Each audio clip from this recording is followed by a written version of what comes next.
For millennia, mankind has dreamed of peace. As our global community continues to evolve, as technology closes the geographic gaps between cultures, we find ourselves more and more occupied with the notion of peace. How should it be fostered? What are its obstacles? And is a great peace, a peace for all the world, attainable? To some, peace on earth is not merely a possibility, it is an inevitability. Immediately within the grasp of mankind. This is the view of over 5 million people worldwide. People from all regions of the globe who have united under one banner, the Baha'i faith. The ultimate goal of the faith, the mission of this religion, is to bring about the unification of mankind, to unite the world as one common species. You don't go to the Baha'i Center one day a week and then that's it, and then you just live the rest of your other life. You know, there's no such thing. Baha'is think about the most great peace every day because this is really the time for unification. Today, the teachings are for the entire planet. Because of technology, we can now actually see that occur. We have the possibility of uniting the entire planet under these universal teachings. This is what we're working towards.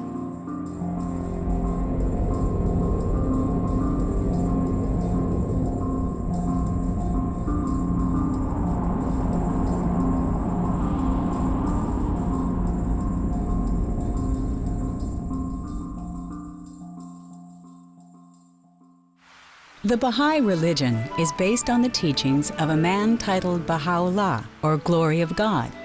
To the Baha'is, he is not simply a spiritual leader, but the latest in a series of divine prophets, which included Jesus, Moses, and Muhammad. It was in Baghdad in 1863 when Baha'u'llah first identified himself as a direct messenger from God, with a vision for the unification of man. Less than 150 years later, the Baha'i faith has grown into the second most widespread religion in the world. With over 5 million members worldwide, it represents an incredibly diverse cross-section of the globe. But in their brief and sometimes difficult history, we see just how troubled the road to peace can be.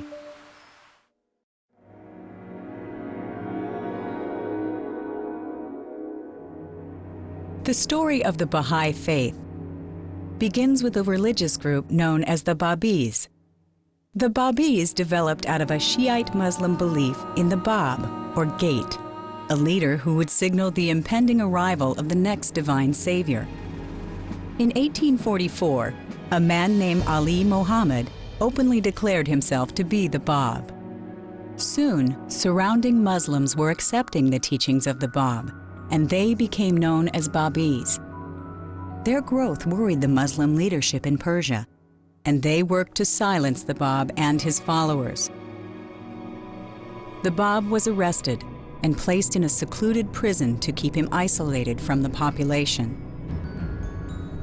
Despite his incarceration, the Babi population grew to nearly 100,000 in the late 1840s. In his writings, the Bab began to lay a groundwork for the Baha'i faith that was to follow. He said that God communicated to mankind through a series of divine messengers, beginning with Adam and continuing through Abraham, Moses, Buddha, Jesus, and Muhammad. He stated that another messenger, he whom God shall make manifest, would follow after him.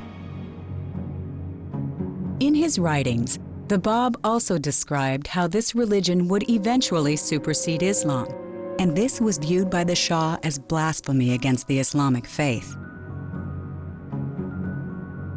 The government attempted to stamp out the Babis, and thousands of them were killed by the Persian army and fanatical mobs. In 1850, the Bab was executed by the Shah. Their hope was that the Baha'i movement would collapse without him.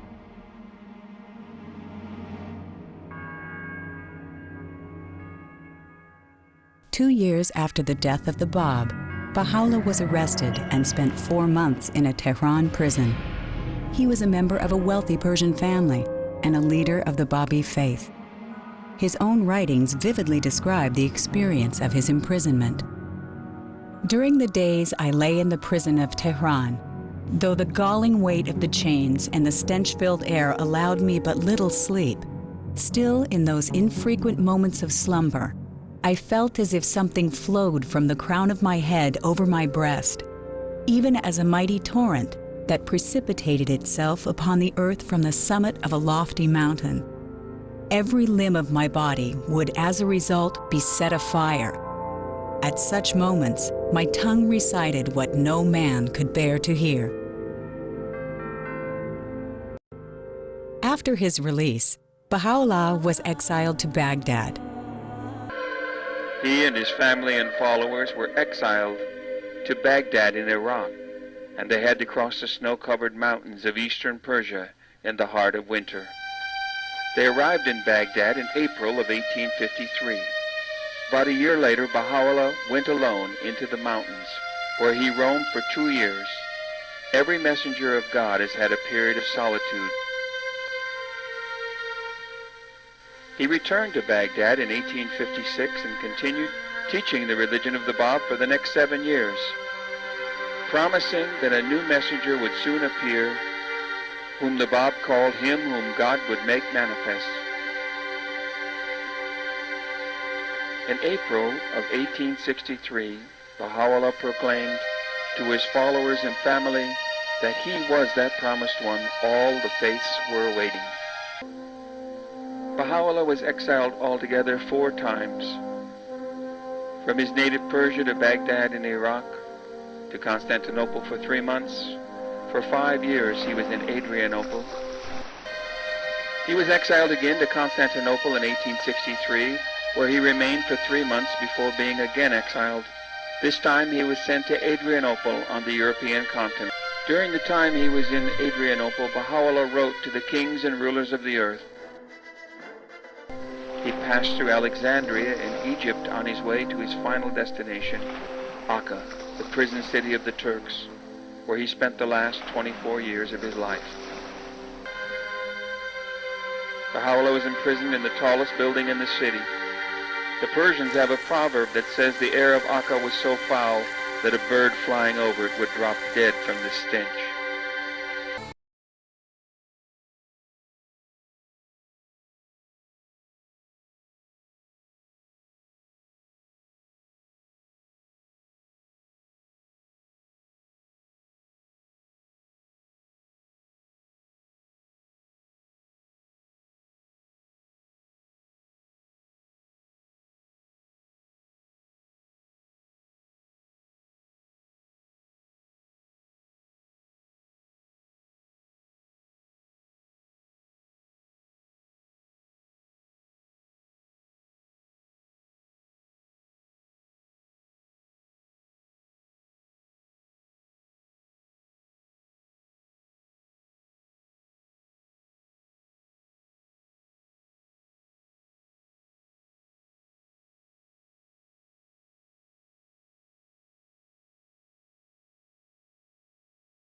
evolve. The promise of peace argues that these institutions are designed to help mankind, and we should not allow humanity to be crucified for the preservation of the integrity of any particular law or doctrine. This evolution will come through exploring and dismantling the root causes of strife and disharmony, rather than pressing Band-Aids to 1,000 open wounds around the globe. In the Promise of Peace statement, the Universal House of Justice writes that banning particular weapons will not remove the root causes of war. Neither can the massive dislocation in the affairs of humanity be resolved through the settlement of specific conflicts. A genuine universal framework must be adopted. The issues of peace must be raised to the level of principle. For peace stems from an inner state supported by spiritual and moral attitude, in which the possibility of enduring solutions can be found. The Baha'is believe that they are carrying forward an ever-advancing civilization, and that mankind has within it the capacity for continual growth. By challenging the notion that mankind is naturally prone to conflict, they open up the possibilities for a unified future, once the framework of our institutions allows for it.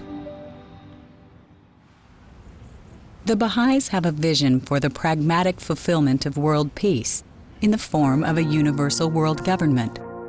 This government consists of an executive power with the means to enforce international law, a world parliament representative of all nations, and a supreme tribunal with binding judgments. The ultimate directive of this government would be the establishment of peace among all the peoples of the world.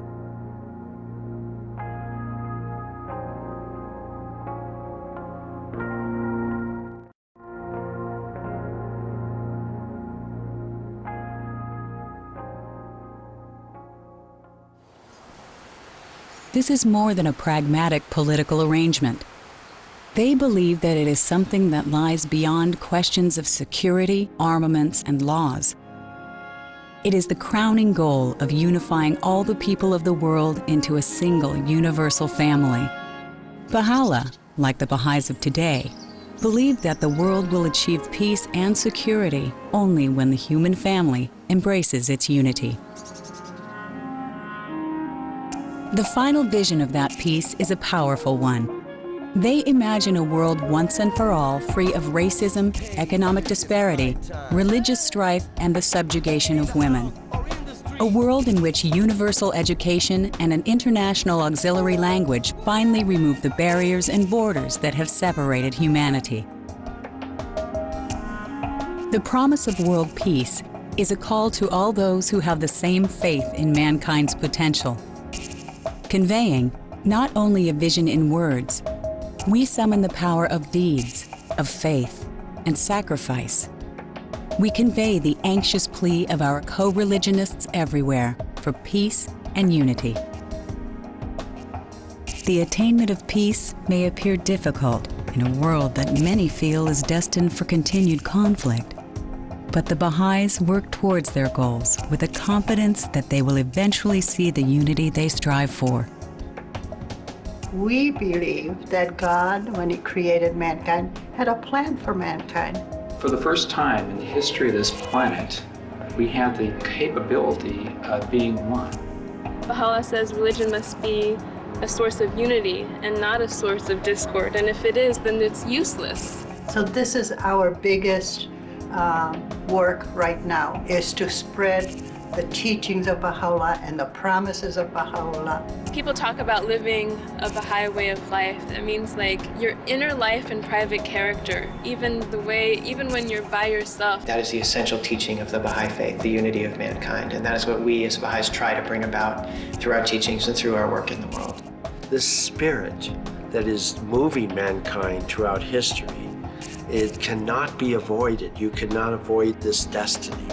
So mankind is either doing it willingly and consciously as the Baha'is are engaged, or unconsciously and unwillingly kicking and screaming. But the steed of history is moving us forward. To members of the Baha'i faith, religious beliefs are fundamentally interwoven with thoughts on politics, education, and other worldly issues. For the Baha'is, the arrival of peace is only a matter of time and a matter of faith. There's a quote from Baha'u'llah that echoes that belief.